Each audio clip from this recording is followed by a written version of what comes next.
the best of breed plugins for business websites with WordPress. So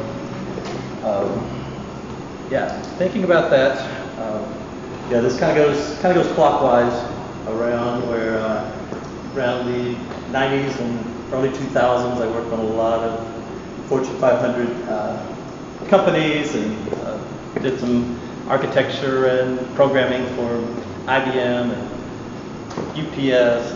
We did the first shop.mba.com. We did the original content management for Univision, and so lots of these huge sites. IBM had rooms full of people building at $200 and $300 an hour, building these multi-year, multi-million-dollar sites, and then along the way, we would internally we'd have to do some skunk work projects, and we would I was doing Java and all these big WebSphere and Oracle and DB2, all these big platform products, and when we wanted to do stuff internally, we needed something done quickly. We were using PHP, MySQL, and eventually WordPress, and so I saw the IBMers using that. I started poking around with it and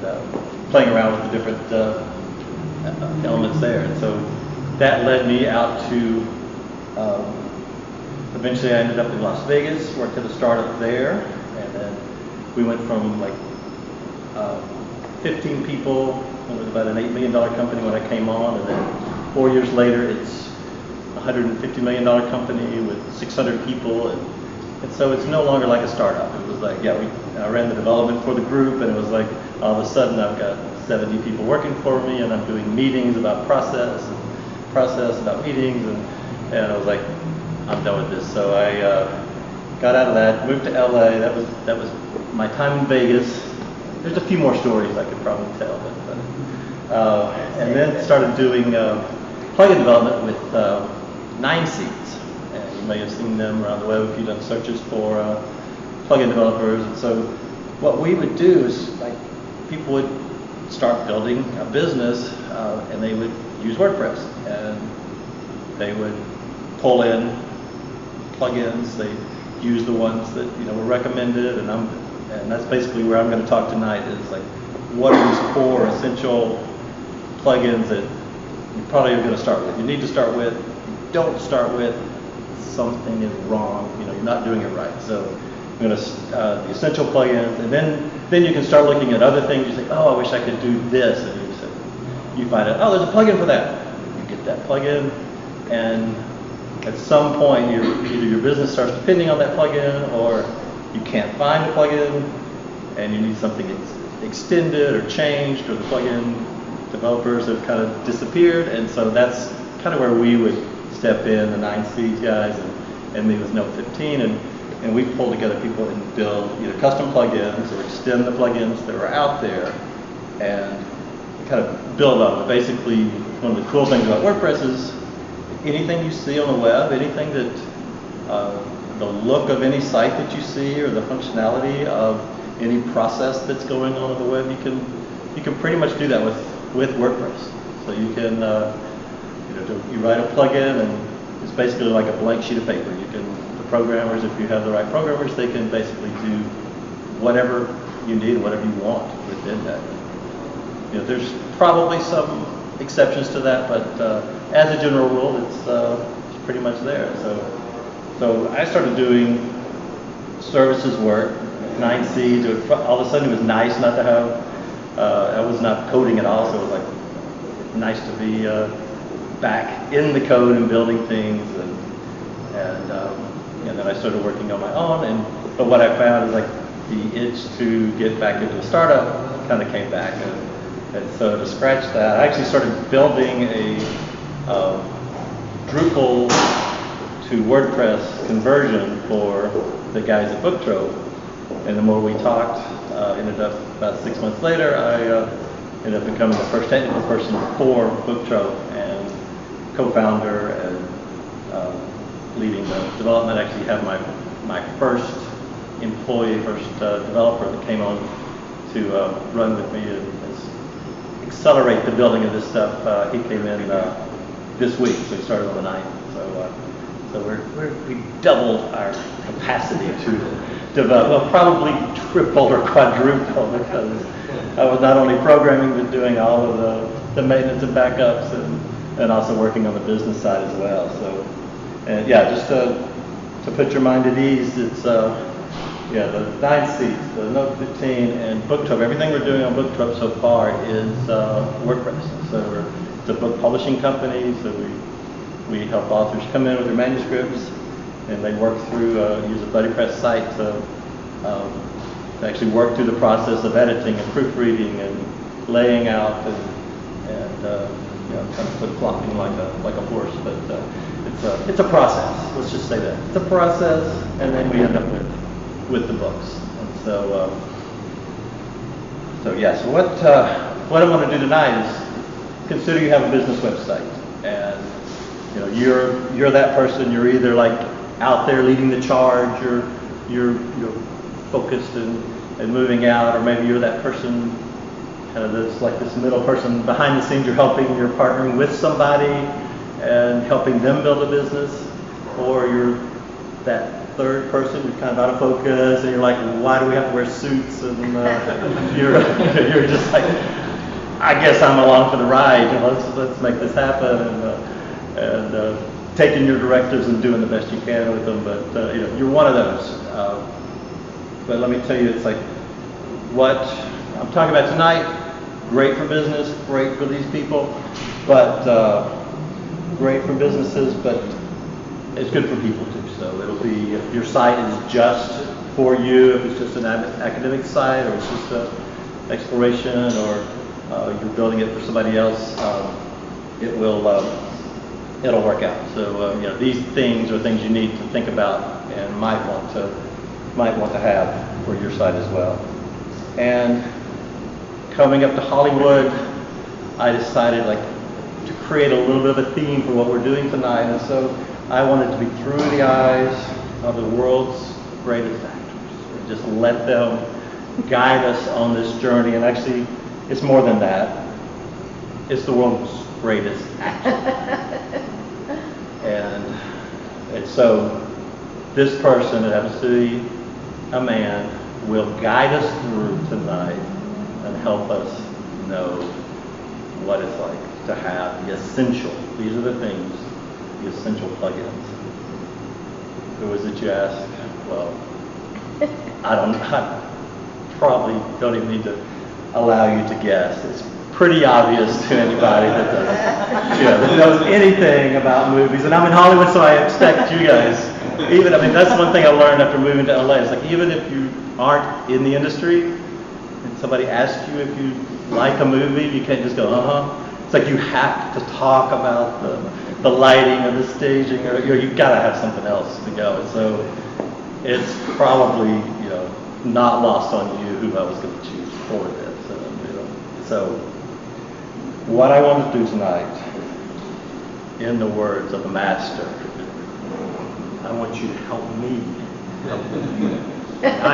Seriously, it's like I don't need what's going on. I want to help you. So if you have any questions, or anything you need, as we're going, please feel free to stop me or to break in, and we will learn from the master tonight. So the first plug-in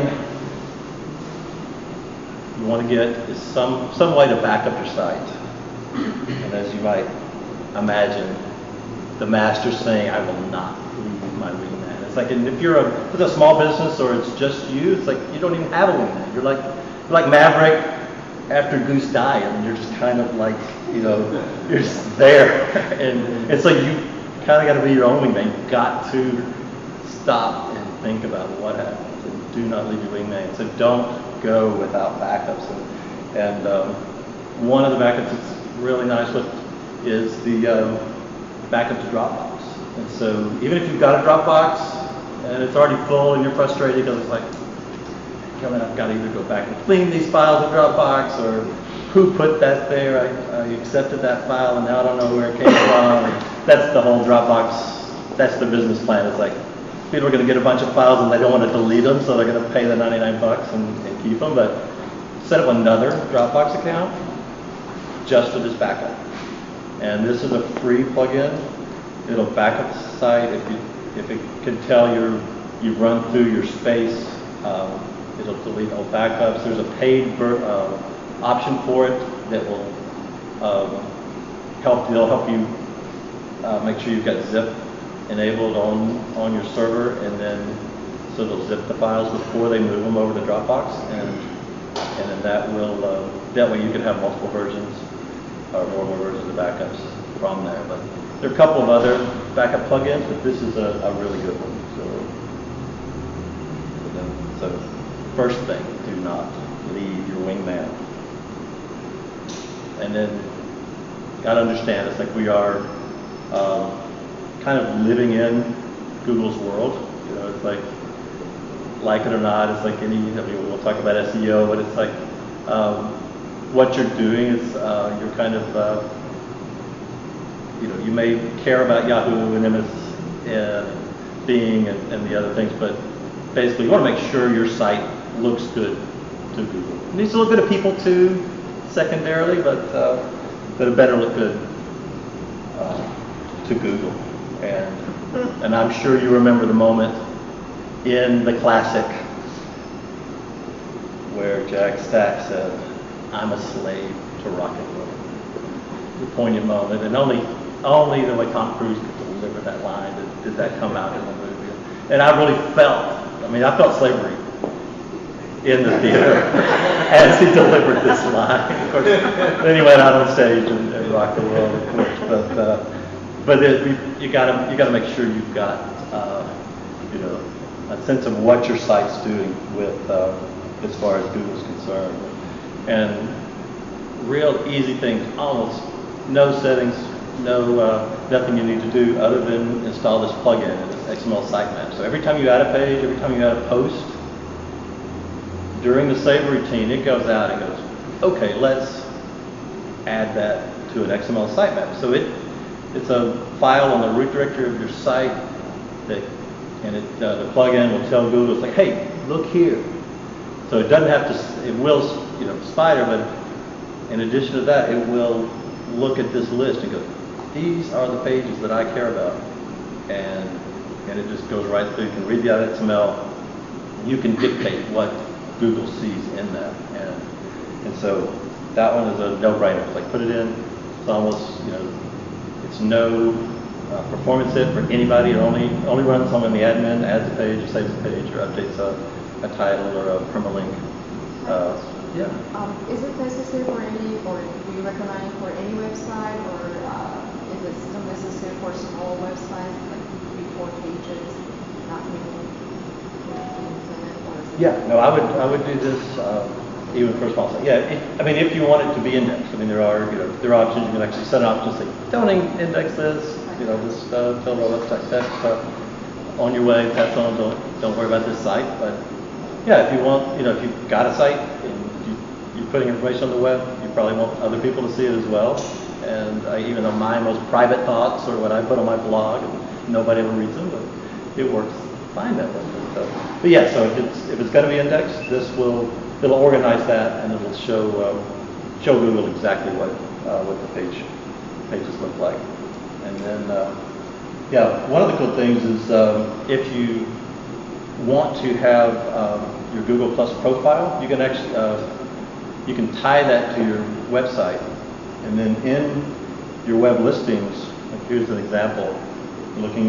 I was actually helping a guy that had a plumber in Houston that he was building a site for, and he's like, I want to do this. And so, like, if you're searching for a plumber in Houston, which one might you choose? And so, it allows, so by using this plugin, it takes your profile and your image and your the write-up for you and adds that to the listing on Google.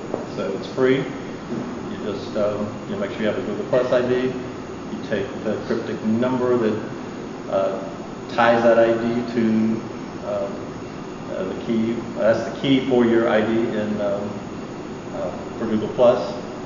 They show you how to grab that number. It's a long, ugly number, and you put that in the plugin, and then within a couple of days, depending on how quickly you get indexed, you'll have additional information.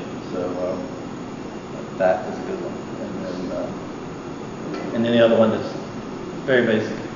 You know, it doesn't help Google see you, but Google's got this free facility to run analytics. So you can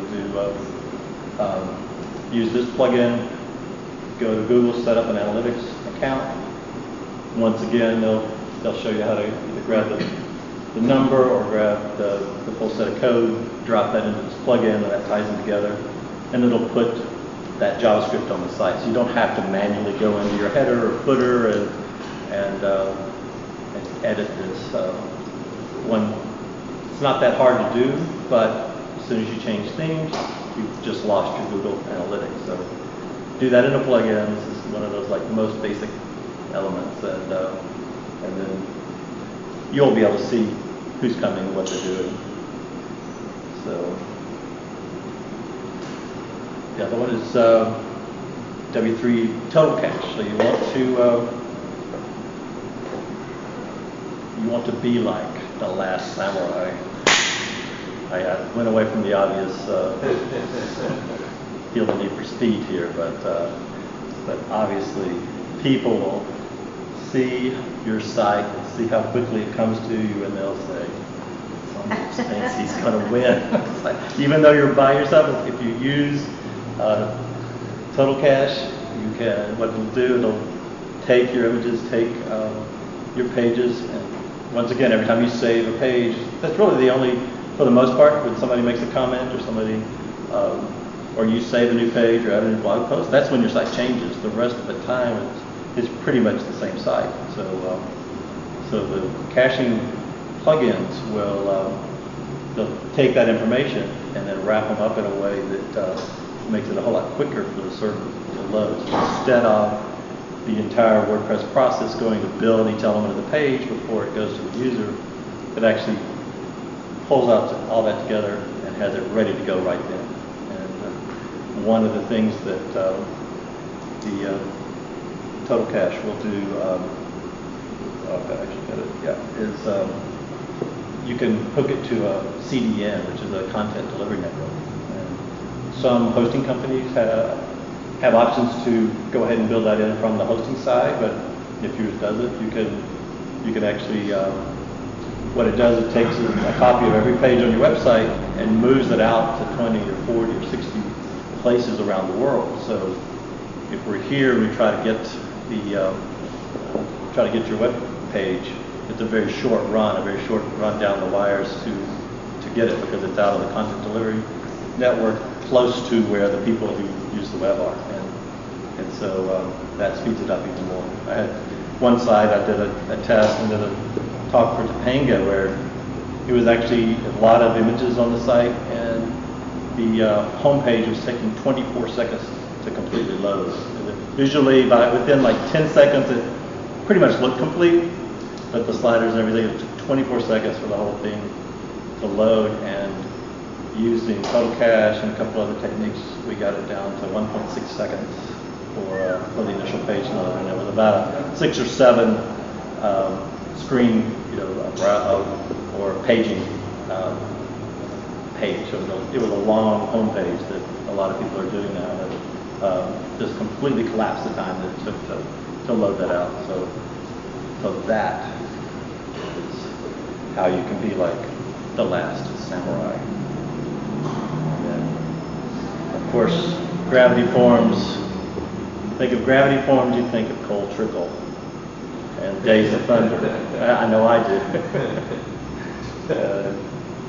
Nobody can play a good old boy like Tom Cruise. I mean, this just shows the range. I mean, you realize what we've seen here. We've seen a fighter pilot, we've seen a samurai, and now we see the consummate good old boy from West Winchester, South Carolina, or wherever he's from. So, yeah. And probably was. Yeah. And of course, everybody remembers the line when he said, "Well, you got me here, now what?" And of course, it wasn't this scene. Everybody knows that. I know I'm mixing those, and I'm sorry. I apologize for that. It was obviously when he and Rowdy were about to go to dinner, and no one could decide who was going to drive. And so they had a way to fix that. But speaking of dinner and gravity forms, I don't know if you use that plugin, but if you this is one that's probably more for business because it is a paid plugin, but it is a pretty amazing facility. It's got a form builder, and there are a couple of free plugins that do something similar, and a lot of themes now kind of have a way to at least do a contact form or maybe a couple of forms, but this you can do. Basically, we're running the back end of our publishing process on Gravity Forms because I can create custom post types. I can do forms. I use the output of those forms and I feed them into other programs like project management programs and particular lists for people. You can do surveys. You can do what else? You can do quizzes. You can actually set up kind of learning tools with it. It has its actual add-ins that go beyond and add things like a PayPal interface. So if you had just a few products and you've got something that you want to sell, you could actually, if you're using Gravity Forms for something else, you get that PayPal add-in and you can display products. It'll total a cart for you, and you can actually check out. Yeah. Do you do any kind of scheduling of submissions or do you do like a time of day where somebody can only send in something every 24 hours? You could use the hooks to program that. It built in, it has a kind of a capacity meter. So it'll say, how many of these do you want if you're doing a contest or something? And it'll shut the form off after X number of entries or submits. But yeah, I haven't seen like a scheduling. Is it a hook right in the interface, or do you actually have to get into the plugin and start the program? You would plug, you would use, it exposes like 55 hooks. Oh, wow. And so so you would just write snippets of code that would say, hey, when this is happening, or, this time of day, then, you could just jump in and pull that out. And that's the thing, it's like if you're thinking about a business website, the first thing, going back to cold trickle, of course, but you got me here, now what? That's the quote. I mean, we need to consider that quote. We need to think on that for a little while. And it's really when I was doing services work with Note 15, that was kind of the first question I would ask people about their business side. It's like, who is it you want to come? Who would describe like the perfect visitor to your site? And if they do exactly what you hope they do, what is that? Do they call you? Do they fill out a form, which Gravity Forms could come in handy for that? Do they, it's like, it's nice to have a site that looks good. There's kind of, people can pat you on the back and go, I saw your site, looks great. But if it's a business site, it's a transaction. It's like you want to get people to the site, and then you want them to do something. And so one of the great ways is like having call to actions, having big bright buttons or images that you can click that take them to, if what you want to do is collect that lead information and get that person to tell you a little bit about themselves, sign up for a newsletter, whatever it is, the myriad of things that people could do when they come to a site, and get them to do that. Think about that as you're building the site, and if you want to collect any information from them, it's well worth what you pay for the Gravity Forms. And thinking along those lines, there's a plugin called ClickDesk, and it's in the genre of active support, active help, and we'll look at it a little bit. But you think about Tom Cruise, and it's like, sometimes he's really like parts are, he's bigger than the parts that he plays, it really goes beyond what you can see on the screen, and you think about the other lesser actors, they get like tied up in a chair or sit on the couch and they stay there. I mean, this was one of the most frustrating scenes I've ever seen. This guy, Daniel Craig, was like, the movie starts and he's like jumping across buildings and leaping out of skyscrapers, and then the final scene comes along and a wicker chair has subdued him to the point that he can't do anything. And so with that, Tom Cruise, it would have gone a whole different way if he had been in that chair or on that couch, because he would not let that chair contain him. You've got to understand that, and that's the thing. It's like a lot of people with their websites. It's like, so you've got a business website. Maybe you have figured out what you want people to do, and you work to get people there, and then you basically go hide in the corner and go, I'll come back tomorrow and check Google Analytics and see if anybody came, and maybe I can tell if they went to where I hope they went. And this is my main thing to do, but I'm just gonna sit here passively and hope those people come to the site and go to that 6th page that has all this cool stuff, and then calls me or emails me on the email that I've written out. It's not even clickable, and then I'll make millions of dollars. It'll be great. Well, one thing you can do, you can be more like Tom Cruise. That's what I'll say. You can be more like this guy. This guy. I mean, who would you want to rather be, right? And you can get our click desk, and what it does, it actually brings up. You've seen the sites where there's a little pop-up, so it enables a little thing to say, look, you need help. Click here and start typing. And right now, operators are online. And if you go to ClickDesk, a couple of days ago, and I've actually got this on our publishing site because we're about to start ramping up and allowing more authors and editors and designers come in, and so we're going to have a lot of new people on the site. So me and a handful of other people are going to man the ClickDesk as agents, and so you'll basically, if they have any trouble, they click on that little thing, it pops up what looks like a chat window comes up, and if any agent is online, you can go back and forth and just chat with them right there. And I ended up talking for like 45 minutes, chatting back and forth with the ClickDesk agent, finding out there's a bunch of little or a bunch of facilities like this. This one actually has a free option, so you can have 30 conversations a month for free.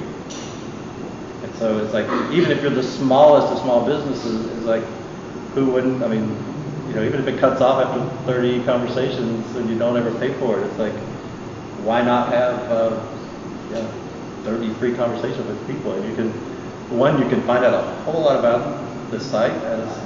If you go to the paid version, you can actually see what screen they're on as they're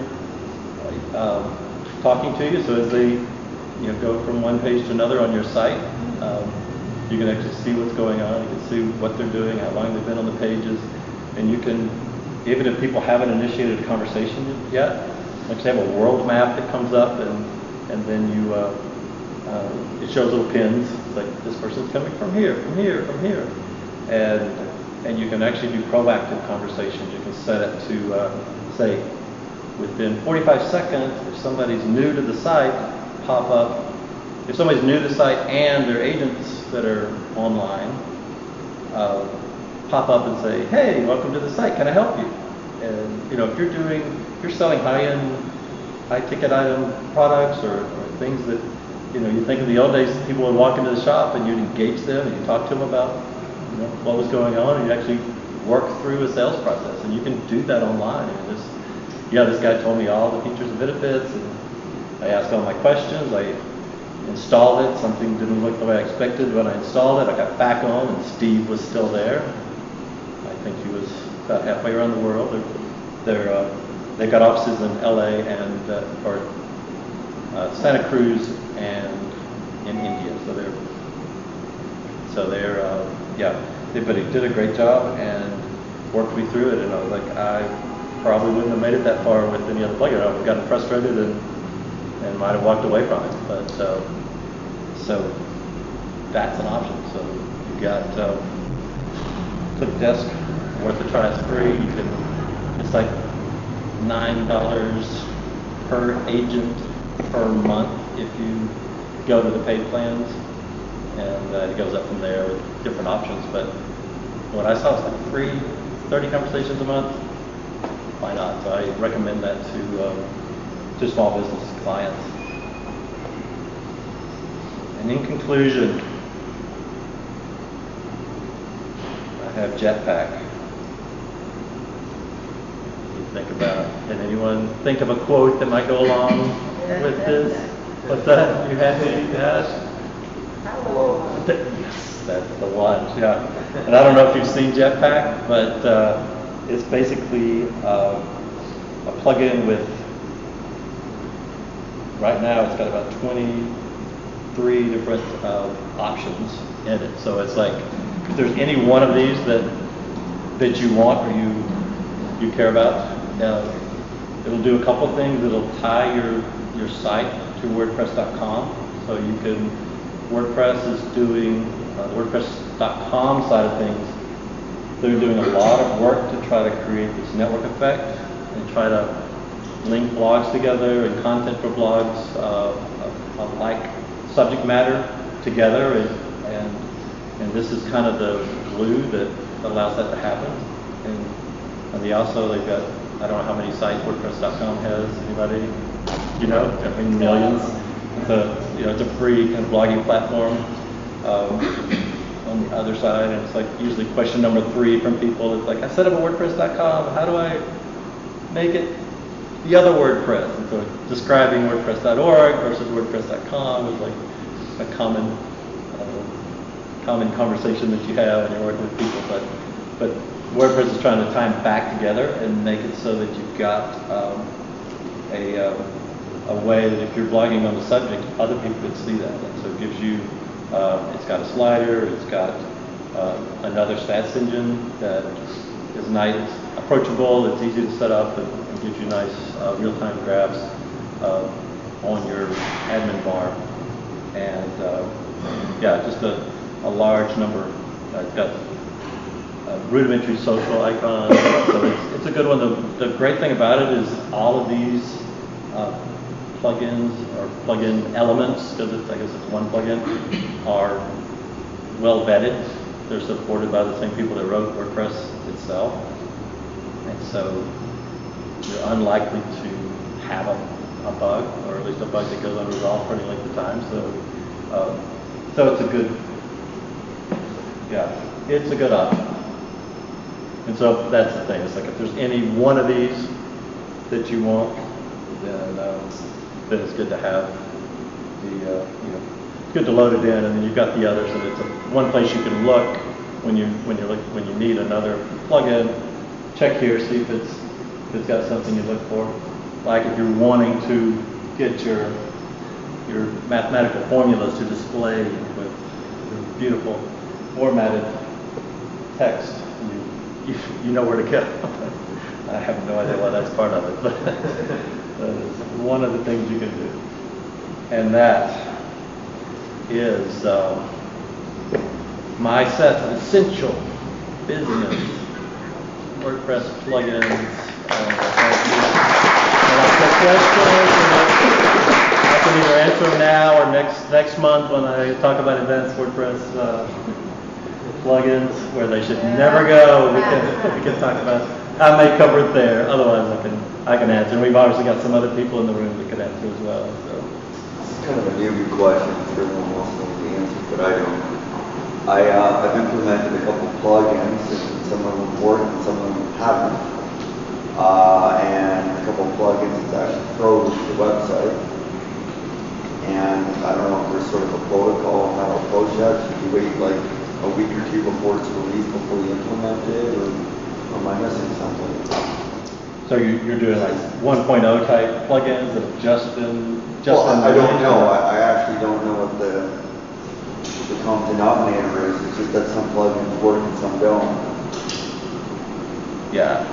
You know, one of the things,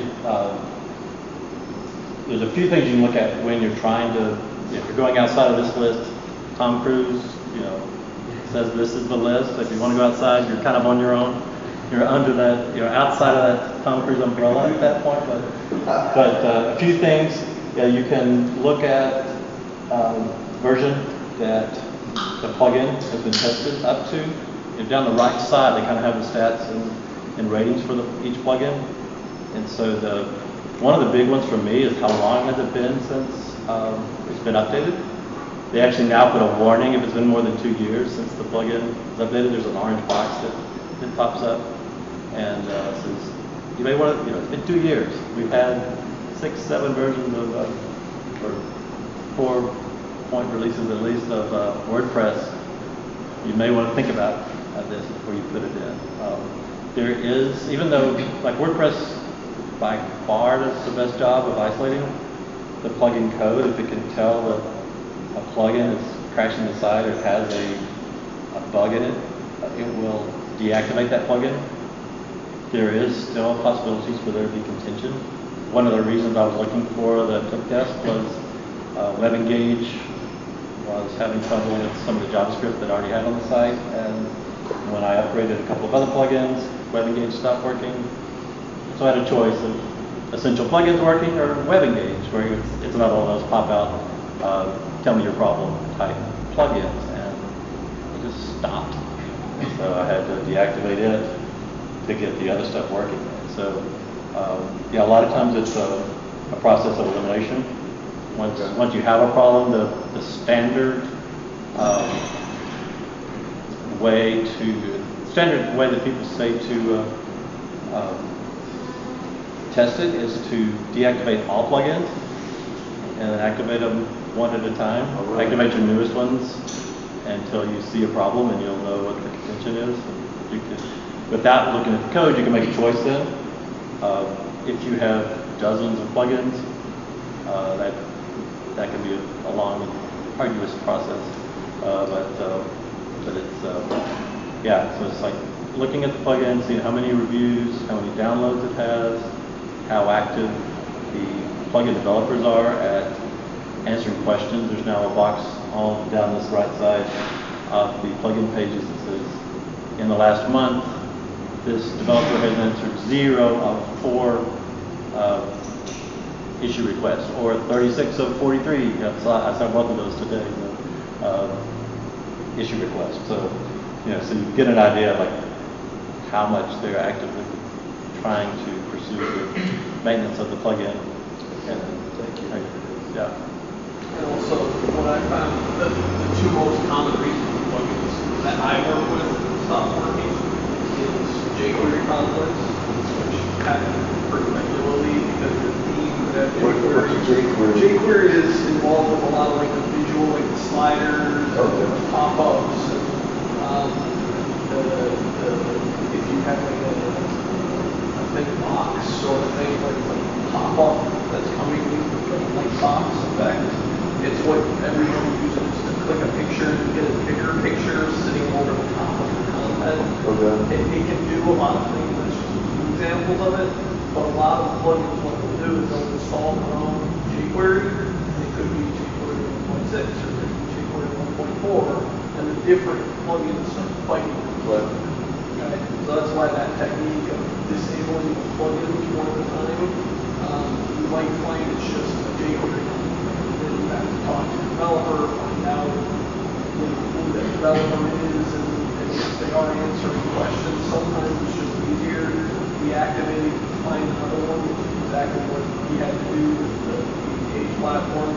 The other thing is I've actually found with W3 total cache every now and then, your plugin stops working because the plugin doesn't support caching of the site. Okay?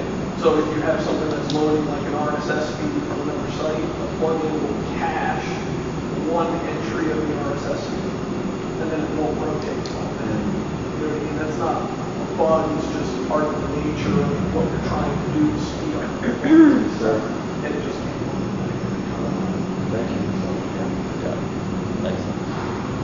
Okay. Can you explain more about the graphics with blog? Sure, yeah. So, What was the question? so explain more about gravity forms with blog management? Yeah. What do you mean by blog management? What are you thinking about? Just the whole process. Making it easier. Yeah, multiple yes blog. Yeah, I mean, gravity forms would create forms on the site. So one of the things you can do is set up a form and collect 5 or 6 different pieces of information, and then allow that to create by default, it goes behind the scenes, and kind of like the comments build up in admin, and you can see the comments. By default, gravity forms, it has a whole entries area where you can see, 17 people have filled out this form. And then if you need to respond to them or whatever the form is for, you can do activities there. So, the forms is kind of the, allowing end users to do, push content onto your site. One of the things you can add to it is create custom post types. So a typical way that would come out would be like a directory, where it's like, for this city, if I wanted to do like a Venice Beach business or activities directory, I could put up a form and say, give me a new, tell me your new activity. And they would fill it out, submit it. It would actually create an event or a business custom post type. And then I could have ways to display that elsewhere on the site. And so it kind of creates user-generated content, or allows people that, and you could put that behind a password protected area if you only wanted people that had signed in to see that form. But that's Gravity Forms. The Jetpack is the one that allows kind of get the cross posting of blog entries up to, it allows your blog entries on your site to still be indexed or show up as related posts on WordPress.com. If you're on another site with Jetpack, you want them to read your blog, how do you recommend your blog? That piece of it is just it's one way from your blog up to WordPress.com. So they handle the indexing and the repurposing of the content. You would probably want the other blog to have an RSS widget off your blog. So there are plugins that would allow an RSS feed is just kind of like your directory of the latest post, the links to the latest post. And so if you're in contact with the people from the other blog, they could set up a widget that says, hey, look at site number 2, here's their latest post, and it would periodically read the RSS feed and show them the latest posts from other sites in a widget, in a sidebar, or even in the main content of a page. So that's one way you could link it together. Yeah.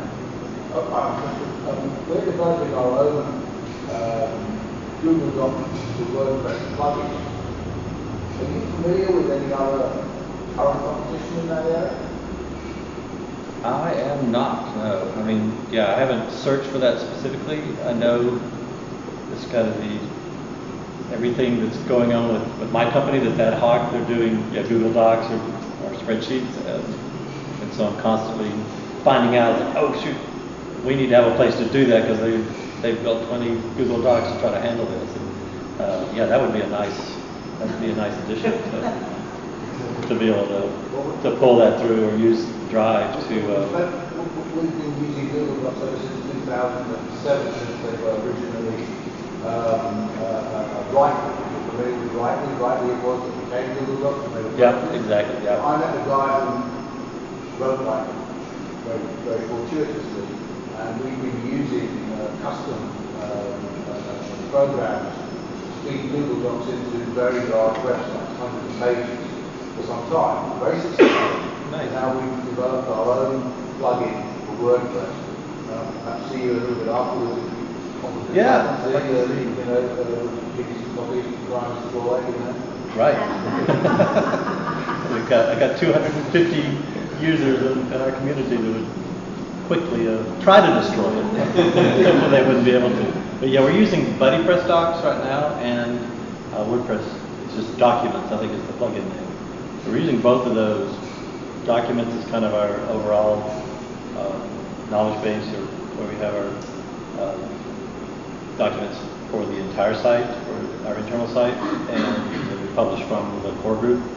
And then BuddyPress Docs allows you to, gives you a docs menu, documents menu on every group you create in BuddyPress. And so by default, you can create documents within a BuddyPress group that only that, so the group rights and management envelops that plugin so that only people in that group, depending on what your security rights are for the group, can create docs, see docs, and comment on docs in there. So those are both useful, but they end up with proprietary document, the rudimentary WYSIWYG, and it's just What we've done is rich text field in the database. And so yeah, so if that was pushing them to Google Docs, that'd be helpful. The key with Google Docs obviously is that they're a very great collaborative tool. But now that they've incorporated a lot of the components of web HTML5, etc., you can now use all the attributes in the Google Doc and format text now with Google fonts, which are equivalent to the fonts that you can actually use on WordPress. So for the very first time, no matter what the font is, within reason, you can actually transfer all of the colors and font sizes and everything directly from a published Google Doc directly into the page. There you go. Which of course, gives you incredible,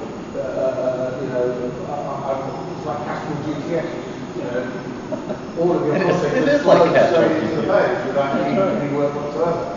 What would be the, Cold trickle can I ask you through. a question? Sure. What would be the benefit of having a Google Doc and a WordPress? Why not just create a WordPress? Or are you finding that the WYSIWYG editor is insufficient? Well, here's a conundrum for you. In 2010, we built the very first one of these websites. Because you put a Google Doc into a page, the links that are inside the Google Doc transfer into the page on WordPress or, we have shopping cart sites. So therefore, say for argument's sake, you want to update your website with new constant, interesting content. One of the best ways to do that, for example, on a pizza site, is that the pizza, barbecue chicken is not going to change. It's going to be the same this week, next week, and the following week. However, the reviews for the barbecue chicken are always going to change continually. So we take all of the Yelp, City Search, and so forth reviews, and we constantly update those pages.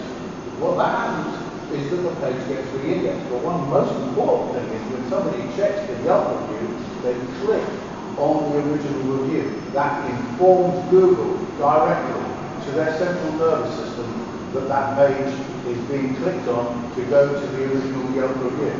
Now, I've spoken directly to Google because we're Google Engage partners, and Google always welcomes additional information that proves engagement.